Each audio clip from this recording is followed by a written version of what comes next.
Sa pong mabiyaya at mapagpalang araw ang aking ipinaparating sa inyong lahat. Anumang oras po ninyo ito pinapanood, saan man niyo itong lugar pinapanood. Umaasa po ako na kayo nasa mabuting kalalagayan.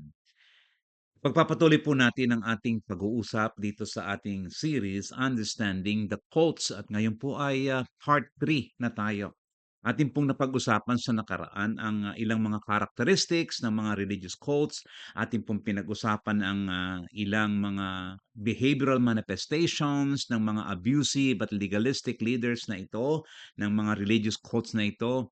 Pinag-usapan po natin ang kanilang paggamit ng mga talata sa nakaraan, and how they look at the scripture, how they view the scripture, and how they use the scripture, kagaya po ng proof texting, kagaya po ng eisegesis, kagaya nga po ng paggamit nila ng Tagalog words, o pag-quote ng mga Tagalog words sa Tagalog Bible. At lalo't higit ating napag-usapan din po yung scripture twisting na dapat po ay tayo maging maingat kung paano nila, how they handle the word of truth, ano?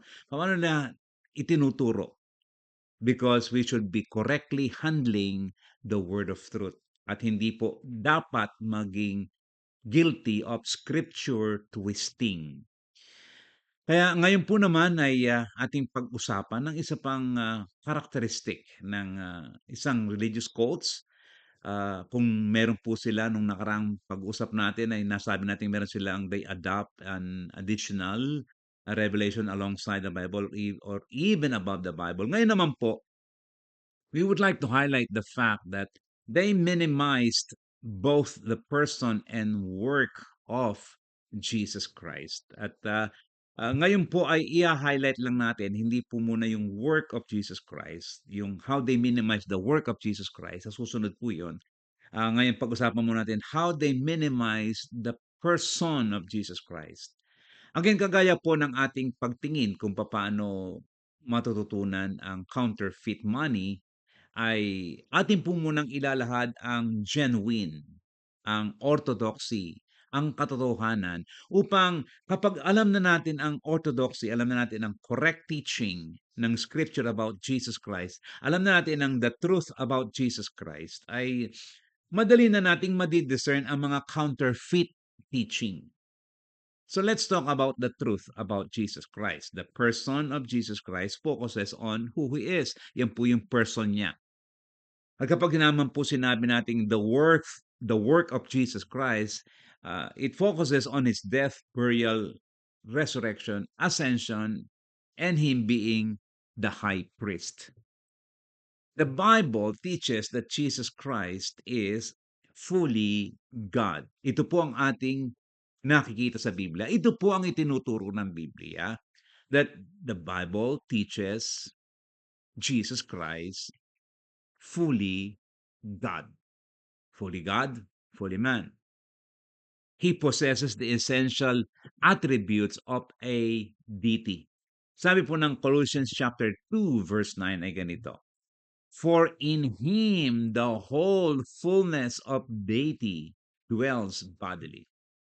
Yung kadyusan ay nasa Kanya at naninirahan sa Kanya. Jesus Christ is both fully God and fully man. Colossians chapter 2 verse 9 testifies concerning Jesus Christ. The whole fullness of deity dwells bodily kay Jesus Christ. So the Messiah, who is Jesus Christ, as introduced to us in the New Testament, is co-eternal.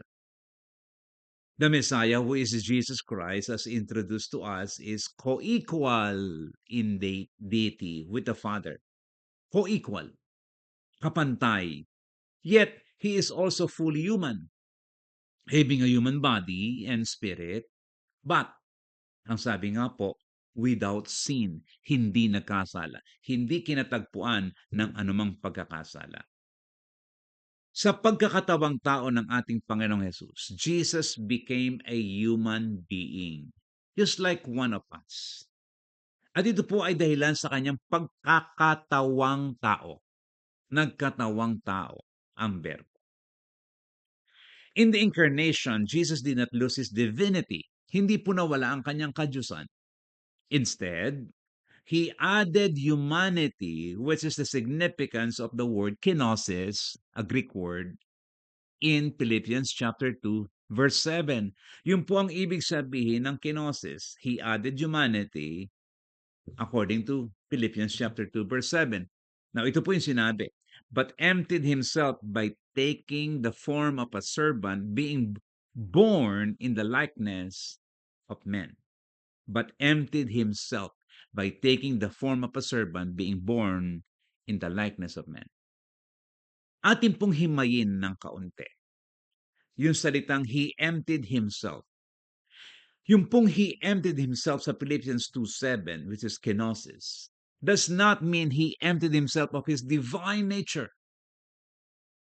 Na para bang inalis niya o nawala. Rather, he emptied himself means he emptied himself of his heavenly glory. Yung kanyang kaluwalhatian, the splendor of heaven, which he testified, which he had with the Father before the world was. Nagpatunay po siya na meron siyang heavenly glory, which he left, which he emptied himself, which he testified na meron siya kasama ng Ama before the world was. Sabi po ng John 17:5 ay ganito, and now, Father, glorify me in your own presence with the glory that I had with you before the world existed. Ito po yung tinatawag nating kenosis. He emptied himself of his heavenly glory, which he testified. Dito po sa John 17:5. Sabi po ni Jack Catrell ay ganito, the incarnation was accomplished not by subtraction or subtraction from the divine nature, but by adding or joining of human nature to the divine. The key to the incarnation then is not that the Logos gave up anything, but that he took something. Napakaliwanag po ng explanation na sa incarnation, sa pagkakatawang tao ng ating Panginoong Jesus. Hindi po ito nangyari by removing something, subtracting something from the divine nature. Hindi po yun ang nangyari.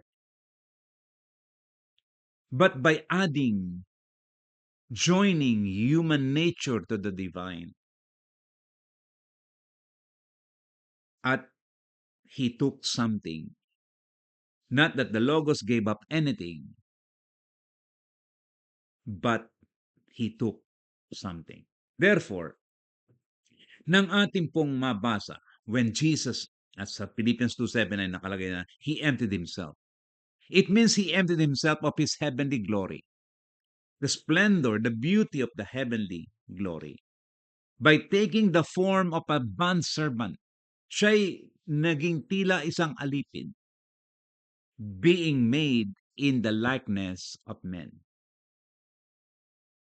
Karagdagan po, sinabi ni Jack Catrell ay ganito, the kenosis in Philippians 2:7 was not a diminishing of his divine nature, but a veiling of it, which consisted of a temporary suspension of the exercise of his prerogatives as God.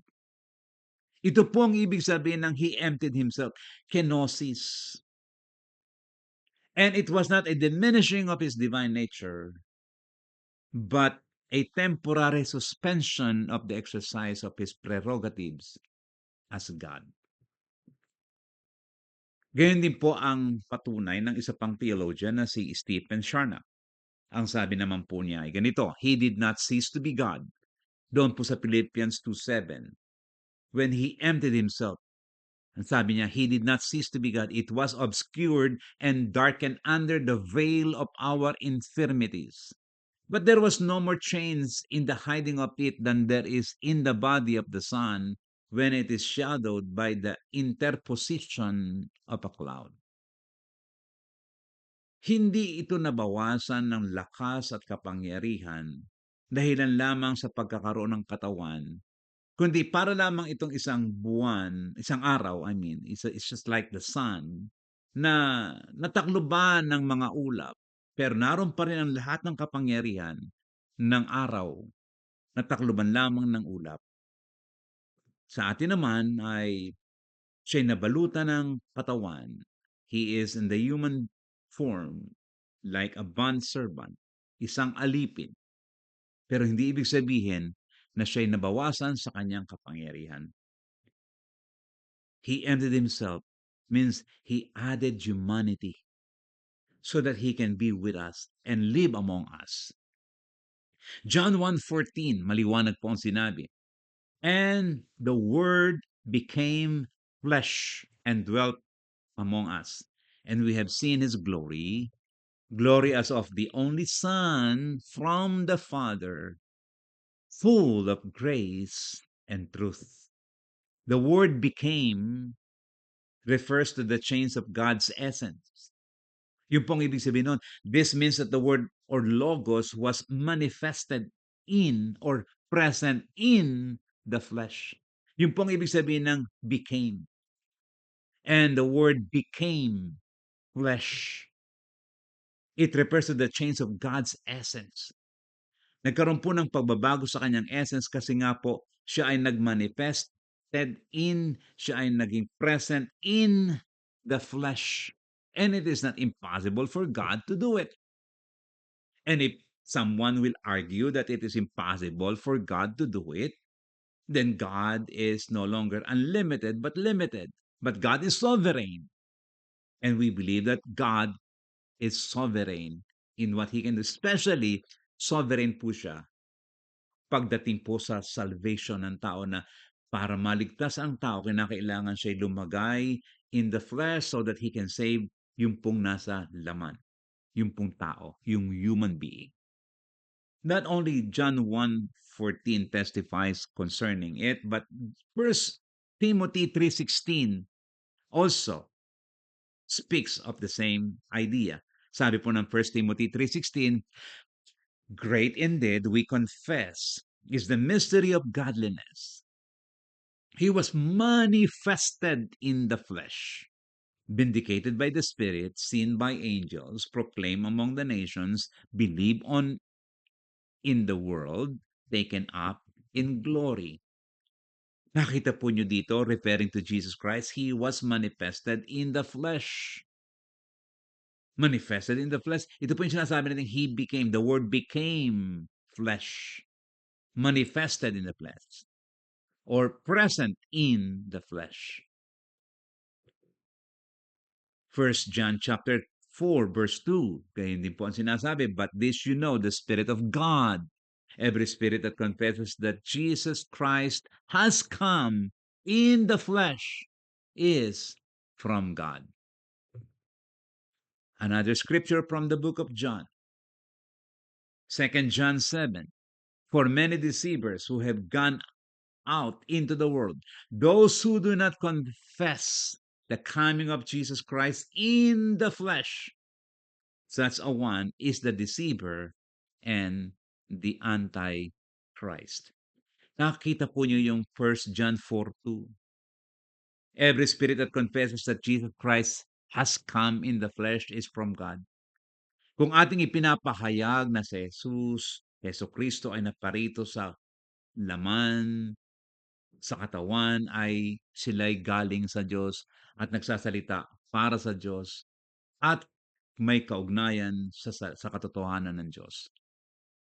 Sa 2 John 7, those who do not confess the coming of Jesus Christ in the flesh, yan ang mga mandaraya, yan ang mga antichrist. Because we believe that Jesus Christ manifested in the flesh. Now, I mentioned about scripture twisting last time. And the religious cults, some of the religious cults, if I may say that, they're using this as a proof text that Jesus is not God, but a human being. Tingnan po niyo yung scripture twisting. Ginagamit ang dalawang talatang ito, 1 John chapter 4 verse 2, na talagang siya'y tao, well, special, with a special task, pero siya'y naparitong sa laman as if a human being.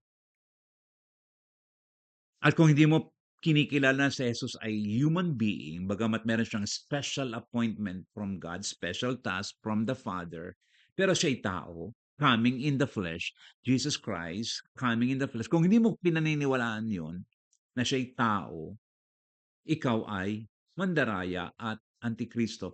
That is the scripture twisting. Yun po yung scripture twisting. Ginagamit po nila ito na kapag hindi mo pinaniniwalaan si Jesus na tao, ikaw ay mandaraya. But scriptures interpret themselves. John in his gospel laid down the foundation of who Jesus is.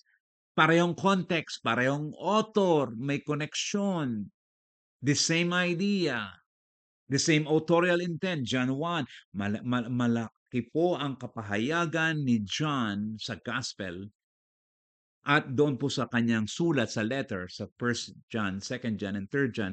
Iisa po ang kanyang kapahayagan who Jesus is. Yung John 1:14. At doon po sa letter niya sa 1 John, 2 John, 3 John, yung ating mga binasa ngayon ay magkaugnay. Isa pa po mga kamag-aaral. Kinakailangang malaman po natin, maunawaan natin kung ano po ang tinutukoy po ni John dito po sa kanyang letter sa 1 John 4:2 at saka doon sa 2 John verse 7. Isa po sa ina-address dito ni John ay ang mga Gnostics or Gnosticism.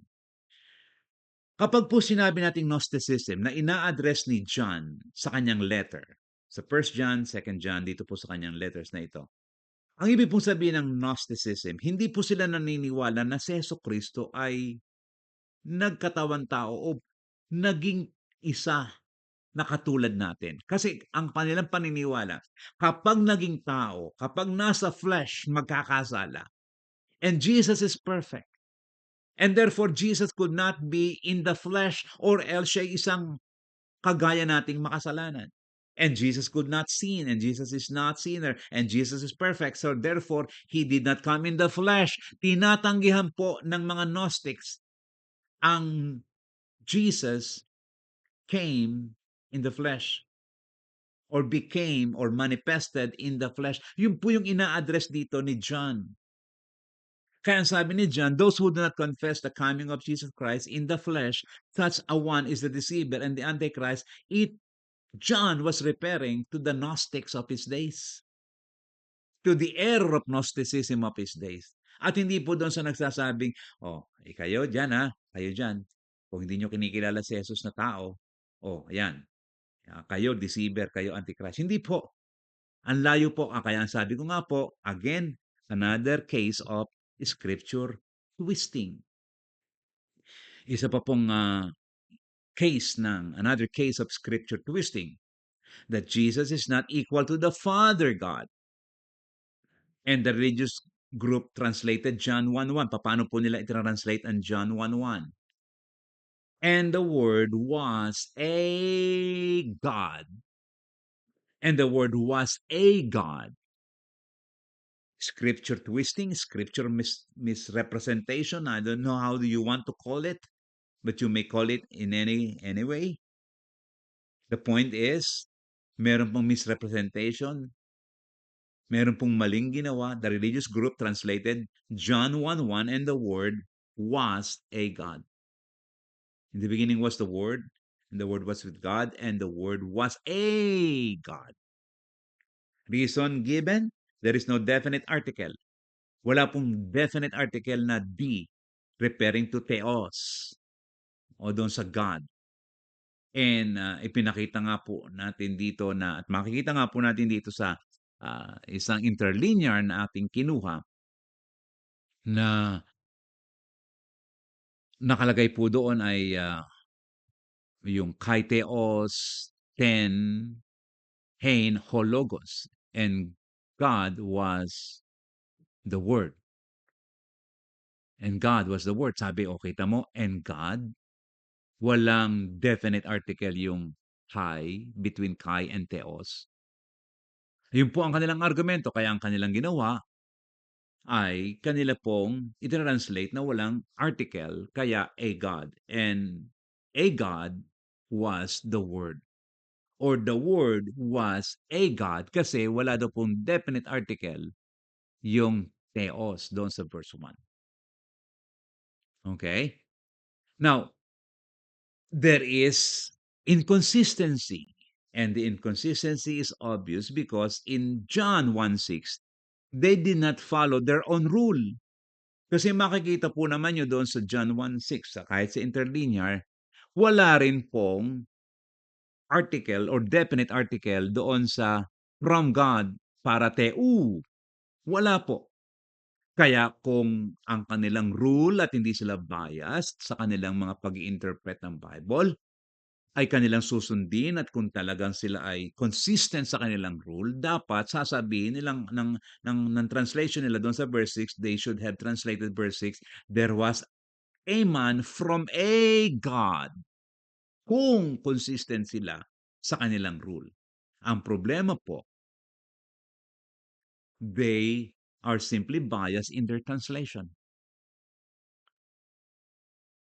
Sapagkat doon sa verse 1 ay walang definite article, yung theos, yung kai theos, walang definite article, ay sasabihin nilang a God. Pero doon sa verse 6 ay para teu, ay wala rin definite article, pero translate nilang from God, parang may definite article. It's basically a biased translation. Bias in the sense na meron silang nakalagay na isip patungkol sa sino ba itong word na ito na hindi dapat equal to the Father, kundi lower, God, not equal to the Father. So if their translation is not biased, which it is, they should also not translate verse 6 from God, but from a God. There was a man from a God, pero makikita po nyo sa kanilang translation, there was a man from God. Mga kamag-aaral, there are some Christological heresies, mga maling paniniwala at pagtuturo patungkol sa ating Panginoong Hesus na gusto ko pong ibahagi sa inyo sa araw na ito upang ating pong makita at masalamin ang katotohanan. Una po, there are three basic Christological heresies. Number one, ang tawag po dito ay Ebionism. At ito po ay nag-progress during the early or mid-2nd century AD 150. Ang Ebionism po ay nag-emphasize they are emphasizing the human nature of Jesus.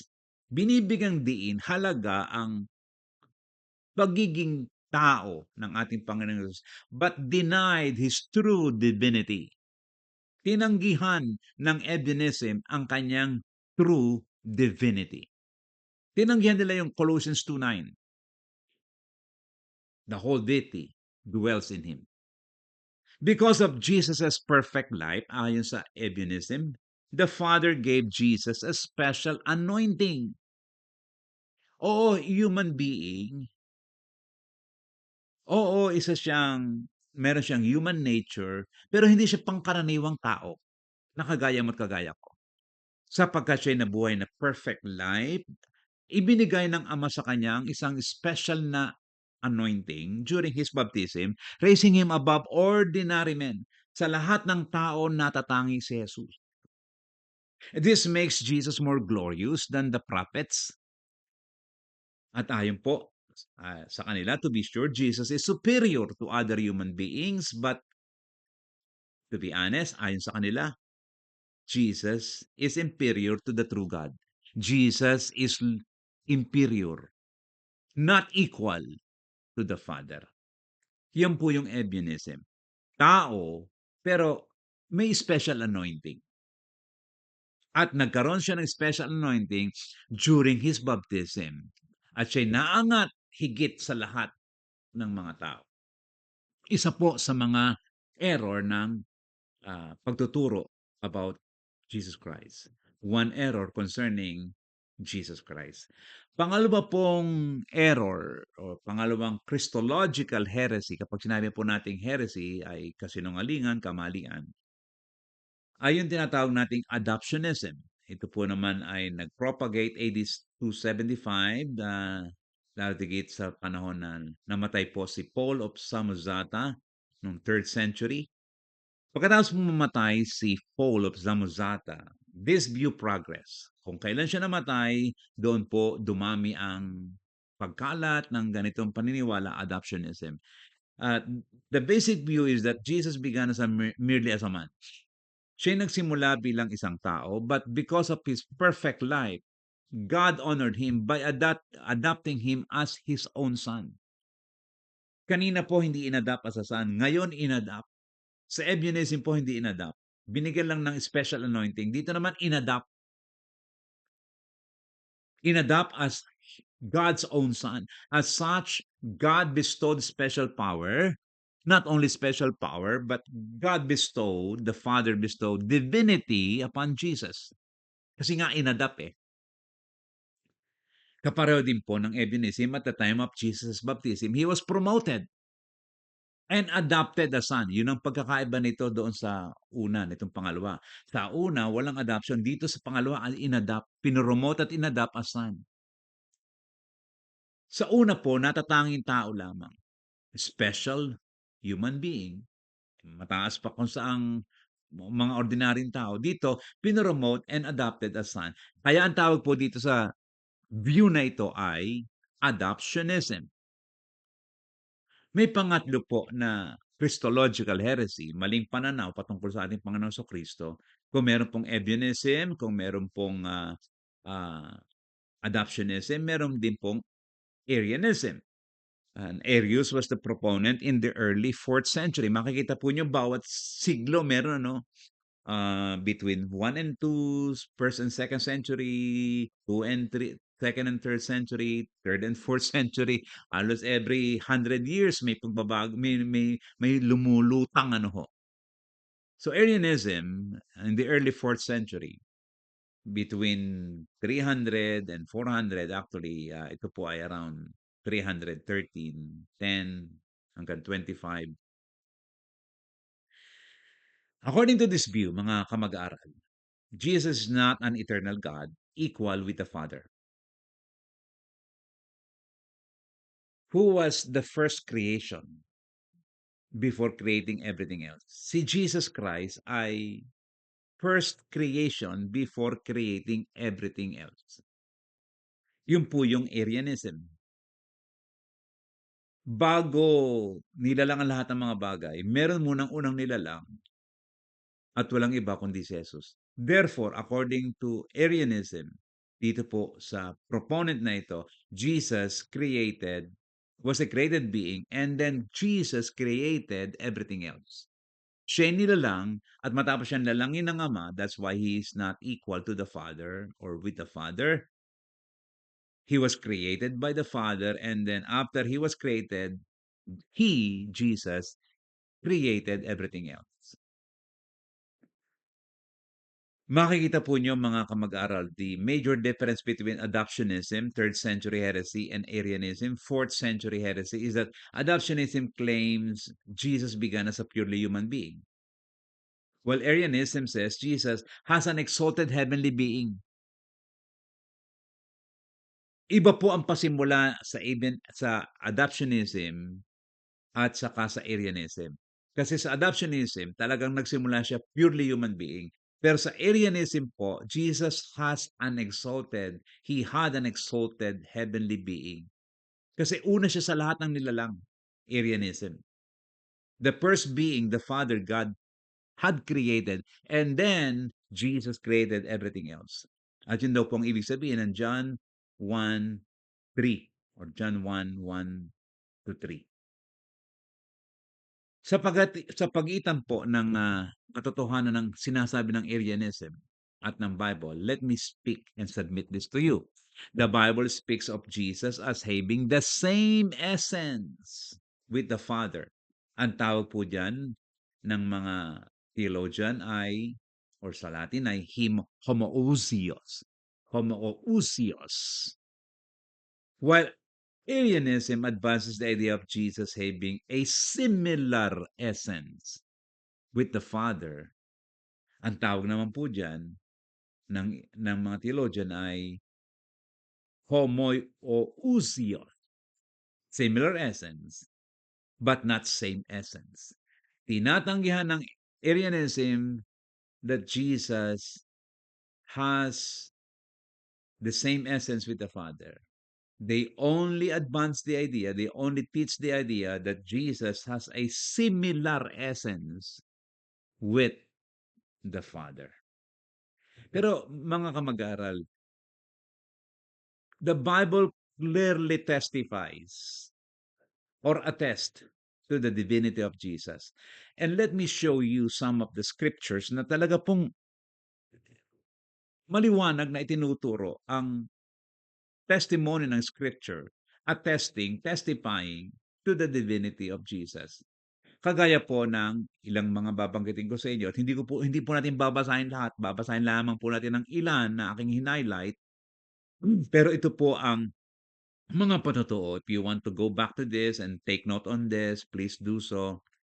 Na nagpapatunay po na si Jesus ay yung divinity ni Jesus Christ. Matthew 28:18-20, makikita po niyo doon na he was placed in juxtaposition with the Father, the Son, and the Holy Spirit. In the name of the Father, the Son, and Holy Spirit, the equality of those three. In juxtaposition, magkakapantay po sila. In the name, singular, Father, Son, and Holy Spirit. Kung si Jesus Christ ay hindi divine, kundi human at pangkaraniwan lang na may special anointing lang o inadapt lang, maybe he will not be placed in juxtaposition, including the Holy Spirit, with the Father. So Matthew 28 is a testimony that Jesus is equal to the Father. Yung Mark 2:7-10, babasahin po natin mamaya. Yung John 1:1 and 3, 1:1 to 3 at verse 14, babasahin din po natin mamaya. At marami pang mga scriptures sa John, yung Romans 9:5, yung 2 Corinthians 13:14, yung Philippians 2:6-11, Colossians 1:17, at yung ating pong binasa na chapter 2 verse 9, Hebrews chapter 1 verses 3 verses 3 at verse 8, 2 Timothy chapter 4 verse 18, yung pong 2 Peter 3:18, Lord and Savior Jesus Christ. At yung pong Revelation 5:8-13, lahat po ito mga kamag-aral ay patunay na ang Biblia ay nagtuturo na si Jesus ay divine. It talks about the divinity of Jesus. At gusto ko nga pong basahin natin ang ilan sa mga ito na aking nabanggit upang magkaroon tayo ng patotoo sa divinity ni Jesus Christ. Mark 2:7-11. Ang sabi po ay ganito, why does this man speak like that? He is blaspheming. Who can forgive sins but God alone? And immediately Jesus, perceiving in his spirit that they thus question within themselves, said to them, why do you question these things in your hearts? Which is easier to say to the paralytic, your sins are forgiven, or to say, rise, take up your bed, and walk. But that you may know that the Son of Man has authority on earth to forgive sins. He said to the paralytic, I say to you, rise, pick up your bed, and go home. Mga kamag-aral, mapapansin po ninyo dito na ginamit po doon sa verse 7 na ang sabi ng kanyang mga kausap ng mga religious leaders, he is blaspheming. Alam po ba niyo ang ibig sabihin ng blasphemy, ng pamumusong? Sa panahon po ng ating Panginoong Yesus, pag sinabi ng mga religious leaders na ikaw ay namumusong, ang ibig sabihin, ang isang uri ng pamumusong ay nakikipantay ang tao o ang nagsasalita sa Diyos, na parang inaangkin mo na ikaw ay Diyos. O inaangkin mo na ikaw ay Diyos, kaya ikaw ay you're trying to commit blasphemy. Namumusong ka kasi ipinapantay. Hindi pwedeng sino man ay pumantay sa Diyos. At yun nga po ang topic dito, yun nga po ang issue dito.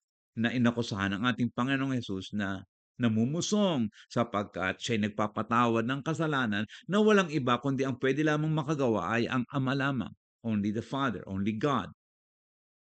But Jesus was doing that at the time. At hindi po matanggap ng mga religious leaders na ito na nagpapatawad si Jesus ng kasalanan because only God can do that. Now, hindi po ginawa yon ng ating Panginoong Hesus dahilan lamang po siya binigyan ng special task, kundi ginawa po niya yon sapagkat siya'y tunay na Diyos. Colossians 2:9, the full deity, the whole deity dwells in Him. Kaya ang sabi nga po nung verse 11, but that you may know that the Son of Man, and look at Daniel chapter 7, the Son of Man, hindi po yan man na tao lamang, pangkaraniwang tao. It talks about the deity. Yung Son of Man talks about the deity. The Son of Man has authority, the full right and privileges, full authority on earth to forgive sins. Kung hindi po siya Diyos, hindi po niya dapat gawin at hindi niya ito magagawa. Another scripture, John 1:1 hanggang 3, tsaka verse 14. In the beginning was the Word, and the Word was with God, and the Word was God. He was in the beginning with God. All things were made through Him, and without Him was not anything made that was made.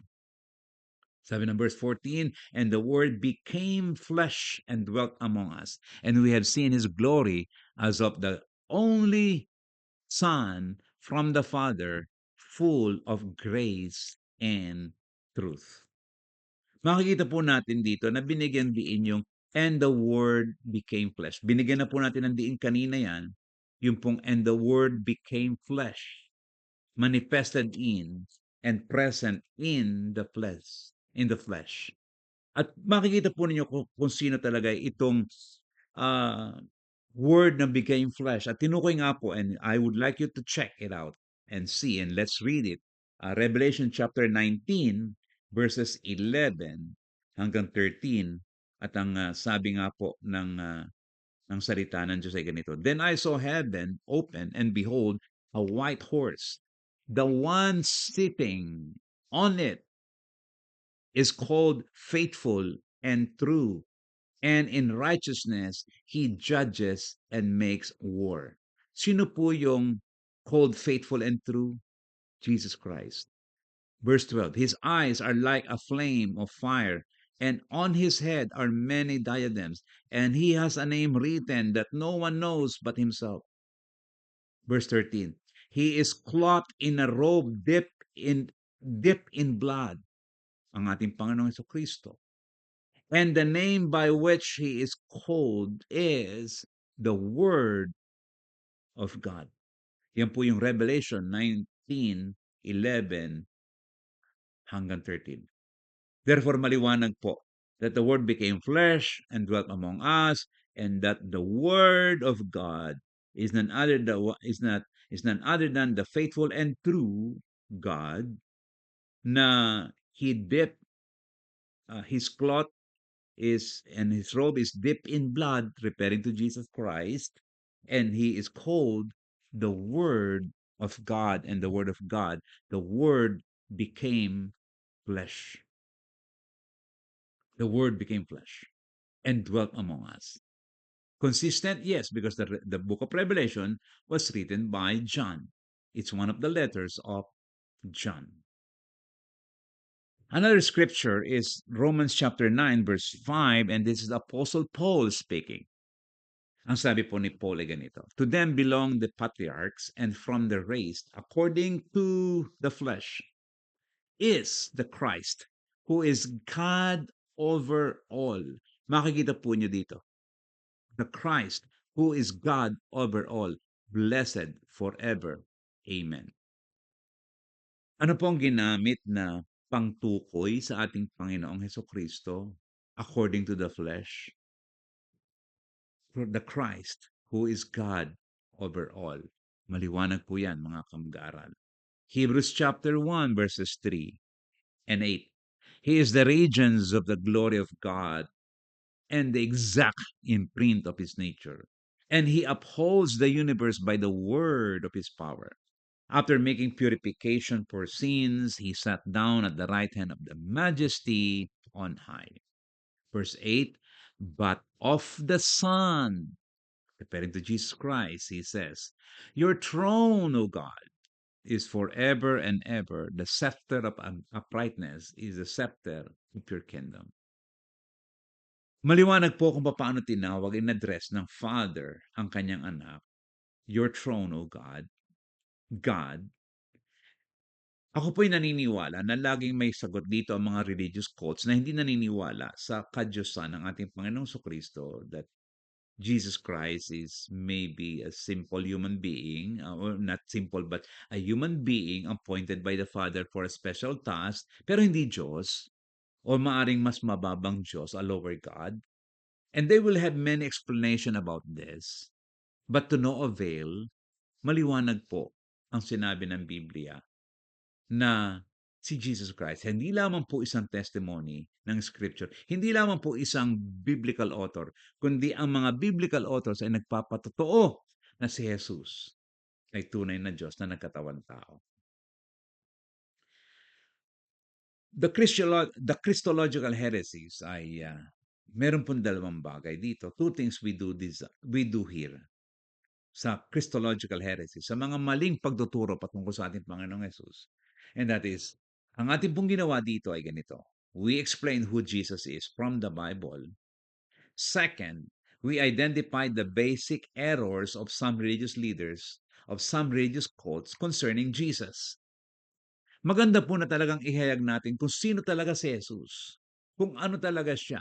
Kung ano ang sinabi ng Colossians 2:9, Hebrews 1:3, Hebrews 1:8, Romans 9:5, John 1:1 hanggang verse 3, verse 14, and so many others na kagaya po nung na-share ko sa inyo. It is important that we explain who Jesus is from the Bible and identify the error. And we need to identify the errors.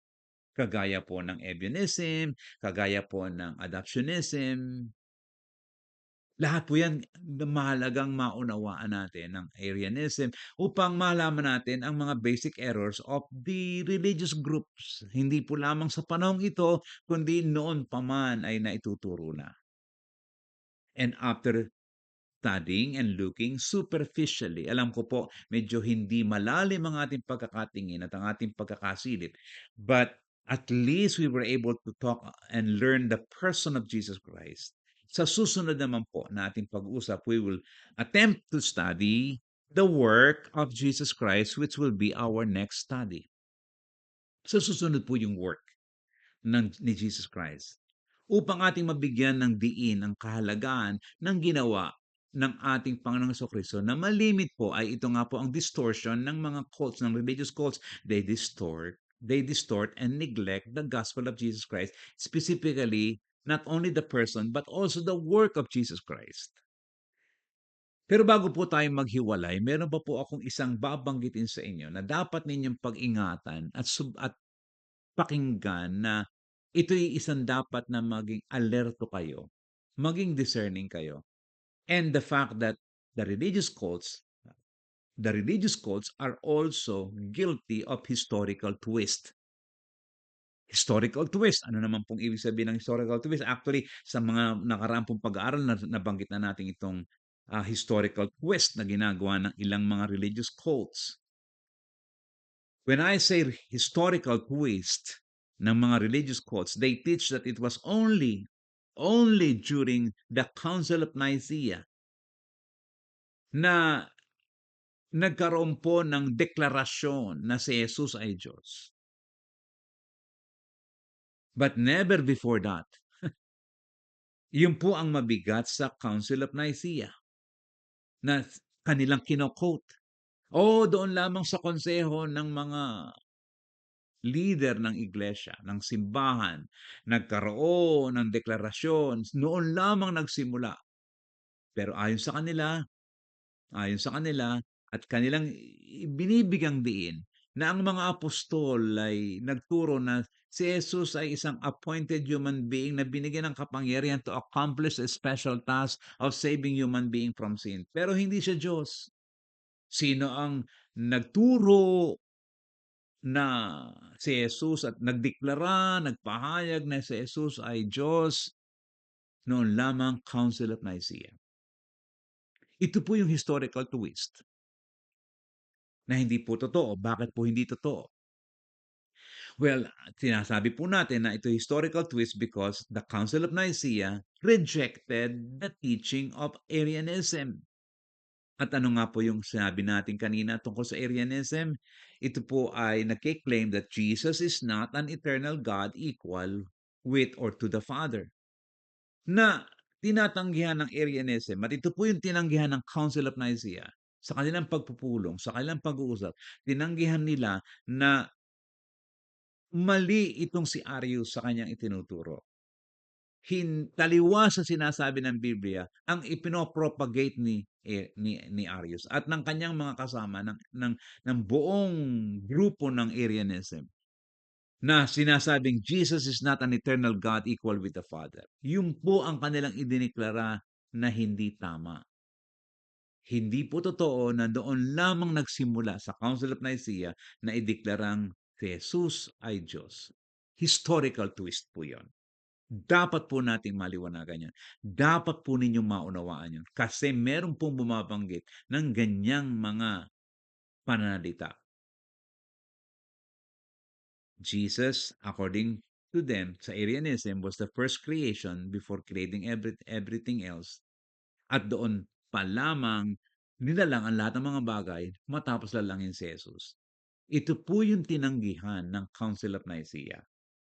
At hindi po yung kagaya ng itinatanim sa isip natin ng mga religious cults na noon lamang Council of Nicaea, binigyang diin na si Jesus ay equal to the Father or equal with the Father. Hindi po totoo yun. Historical twist po yan. Mga kamag-aral, mga kaibigan, marami pong salamat sa inyong patuloy na pakikipag-aralan sa inyong lingkod. I am deeply honored na kayo po'y patuloy na nakikipag-aralan at nakikiisa sa pag-aaral na ito. Nagpapasalamat po ako sa inyo, sa inyong oras na ginugugol. Alam ko na mahalagang oras nyo and yet you spend time watching and sharing these videos so that we can strengthen and empower others so that they may not be deceived by the religious cults. If there is truth, of course there is error, at dapat nating ituro ang katotohanan at warningan at ating i-alert ang mga kapatid at ang ating mga kamag-aral sa mga error.